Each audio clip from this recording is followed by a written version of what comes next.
Hello, welcome back to another video. ഇന്നൊരു day in my life ചെയ്യാൻ കേട്ടോ ഞാൻ വിചാരിക്കുന്നത്. ഇന്നൊരു സാറ്റർഡേ മോർണിംഗ് ആണ്. അപ്പോൾ ആർക്കിന്ന് സ്കൂളിലും ഓഫീസിലും ഒന്നും പോകണ്ട, അതുകൊണ്ട് സ്വസ്ഥമായിട്ടിരുന്ന് കാര്യങ്ങളൊക്കെ ചെയ്യാം. അതുകൊണ്ടാണ് തോന്നുന്നു നല്ല ലേറ്റായിട്ട് എണീറ്റത്.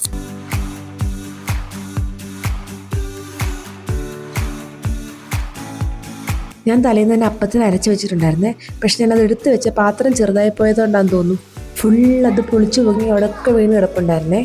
പിന്നെ ഞാൻ അപ്പം തന്നെ അതൊക്കെ ക്ലീനാക്കി അപ്പം ചുടാൻ തുടങ്ങി.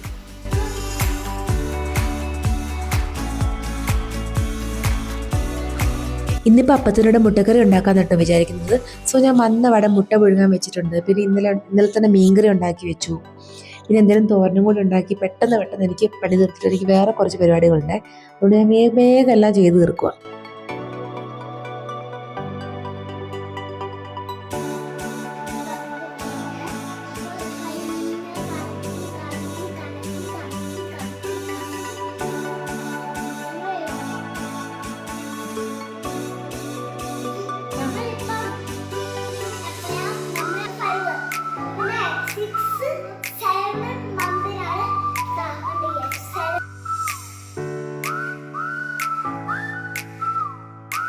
പയറൊക്കെ ഇന്നലെ തന്നെ അരിഞ്ഞ് സെറ്റാക്കി വെച്ചോണ്ടേ പെട്ടെന്ന് തന്നെ തോരനുണ്ടാക്കി കഴിയാൻ പറ്റി കേട്ടോ.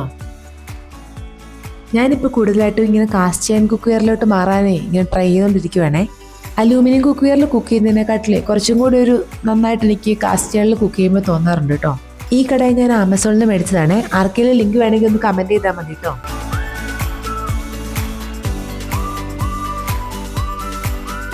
ഇന്ന് എനിക്കുള്ള വേറൊരു പണി ഇതാട്ടോ. ഞാനാണെങ്കിലേ ജോഷുവിന് കൊടുക്കുന്ന മുത്താരിക്കുറുക്കില്ലേ, നമ്മുടെ റാഗി, അതിപ്പം മുളപ്പിച്ചിട്ടാട്ടോ പൊടിക്കുന്നത്. സ്പ്രൗട്ട് ചെയ്യുന്ന ടൈമിലെ റാഗിയുടെ ന്യൂട്രീഷ്യസ് വാല്യൂ ഒരുപാട് കൂടുന്നുണ്ട്. മാത്രമല്ല ആ ഒരു പ്രോസസ്സിൻ്റെ ഇടയിൽ അതിലുള്ള വിറ്റാമിൻ സിയുടെ അളവ് കൂടുന്നു എന്നാണ് പറയപ്പെടുന്നത്. അപ്പോൾ റാഗിയുള്ള ഈ അയൺ കണ്ടന്റിനെ നമ്മുടെ ബോഡിയിലോട്ട് അബ്സോർബ് ചെയ്യാനുള്ള കഴിവ് കൂടുന്നുണ്ട്. നമുക്ക് ഈ സ്പ്രൗട്ട് റാഗിയാണ് നോർമൽ റാഗിനെക്കാട്ടിലും കുറച്ചും കൂടെ ബെറ്റർ എന്ന് കുറേ ഡോക്ടേഴ്സിൻ്റെ ഒക്കെ ഒപ്പീനിയൻ ഞാൻ കണ്ടായിരുന്നേ. അതുകൊണ്ട് ഞാനിപ്പോൾ സ്ഥിരമായിട്ട് ഇപ്പം റാഗി സ്പ്രൗട്ട് ചെയ്തിട്ടാണ് പിള്ളേർക്ക് കൊടുക്കുന്നത്. ഇനി ഞാൻ കഴിഞ്ഞ ദിവസം മുളപ്പിക്കാൻ വെച്ച മുത്താറിയായിട്ട് ഇപ്പം നന്നായിട്ട് മുള വന്നിട്ടുണ്ടേ. ജോഷിന് കുറുക്കുണ്ടാക്കാനും അങ്ങനെയൊക്കെ ഞാനിത് യൂസ് ചെയ്യുന്നത്. ഇനിയിപ്പോൾ നമ്മൾക്ക് ഉണക്കിയെടുക്കണമെങ്കിലുള്ള പ്രശ്നം ഇവിടുത്തെ ഒരു ബാൽക്കണിയിലും സൺലൈറ്റ് ഡയറക്റ്റ് വരുന്നില്ല. അപ്പോൾ നമ്മൾ ടെറസിൽ കൊണ്ടുപോയിട്ട് വേണം നമുക്കിത് ഉണക്കിയെടുക്കാൻ. അപ്പോൾ നമുക്ക് ഈ കറി ഉണ്ടാക്കി കഴിഞ്ഞിട്ട് നമുക്ക് ടെറസിൽ പോകാം.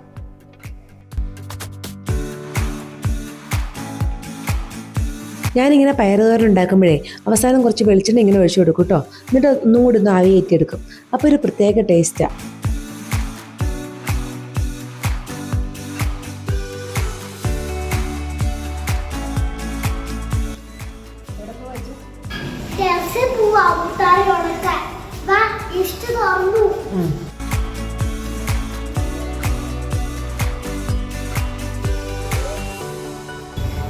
മാത്രമേ ഉള്ളൂ കേട്ടോ.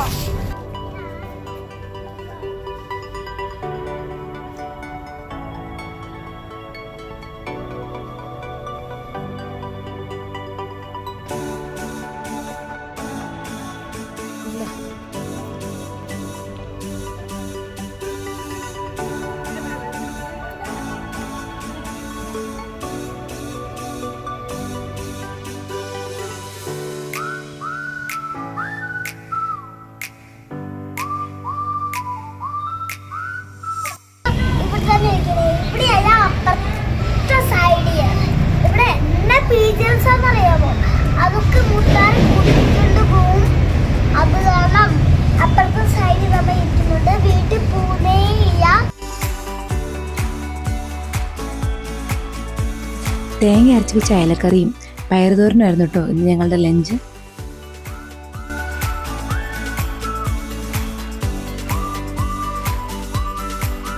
ഈവനിങ്ങിൽ ഞാനേ ഹെയർ കട്ട് ചെയ്യാൻ വേണ്ടി സലൂണിൽ ബുക്ക് ചെയ്തിട്ടുണ്ടായിരുന്നേ.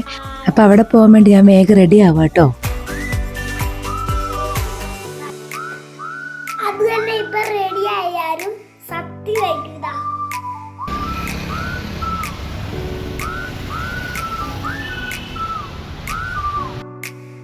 വിഷുക്കാലം ആയതുകൊണ്ടാന്ന് തോന്നുന്നു ബാംഗ്ലൂരിലും കൊന്നയൊക്കെ പൂത്ത് നിൽപ്പുണ്ടായിരുന്നു.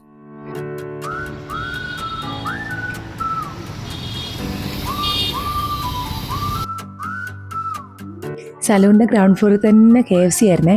നോമ്പായതുകൊണ്ട് പിന്നെ ഞാൻ ആ ഭാഗത്തേക്ക് പോലും നോക്കാണ്ട് വേഗം തന്നെ മുകളിലോട്ട് കയറിപ്പോയി.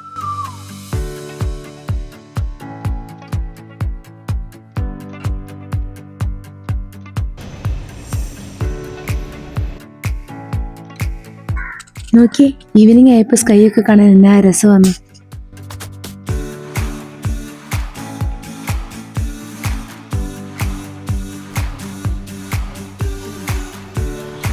ലെയർ കട്ടാട്ടോ ഞാൻ ചെയ്തത്. മിക്കവാറും ഞാനേ ഈ ഒരു സമ്മർ സീസണിലായിരിക്കും ഞാൻ എപ്പോഴും മുടിയുടെ ലെങ്ത് കുറയ്ക്കുന്നത്. കാരണം നമുക്ക് അന്നേരം ചൂടിൽ നിന്നും ചെറിയൊരു ആശ്വാസം കിട്ടുമല്ലോ. അപ്പോൾ ഇന്നത്തെ വീഡിയോ ഇത്രയേ ഉള്ളൂ. ഇനി വേറൊരു വീഡിയോയിൽ കാണാം. Thank you for watching. Bye bye.